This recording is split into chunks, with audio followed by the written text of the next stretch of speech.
Vous allez pouvoir commencer à créer les compétences techniques. Nous, on les voit de façon très verticale.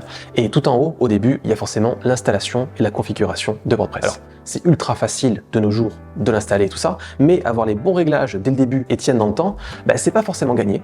Et d'autant plus que parfois, on va rajouter d'autres éléments et tout va s'effondrer parce qu'il y aura des conflits. Donc, il faut déjà que ça, ce soit nickel. Justement, après, on va pouvoir ajouter des thèmes, on va pouvoir ajouter des extensions. Et ces éléments-là vont permettre à un site, du coup, d'être beau d'un côté et riche en fonctionnalités de l'autre. Là aussi, avec de bonnes sélections, de bons outils, on évite les conflits et on a un site qui est très pérenne dans le temps. Mais ça, ce serait oublier le constructeur de page, ou en tout cas l'éditeur de contenu que vous allez utiliser, dans lequel vous allez passer le plus de temps en tant que webmaster. C'est là où vous allez mettre les textes, les images, que vous allez faire vos mises en forme, vos sections. Et donc là aussi, c'est un élément crucial parce que finalement, si vous choisissez le bon, il va correspondre à votre façon de travailler et petit à petit, vous allez faire des sites de plus en plus beaux, de plus en plus rapidement. Mais après, il y a aussi la sécurisation.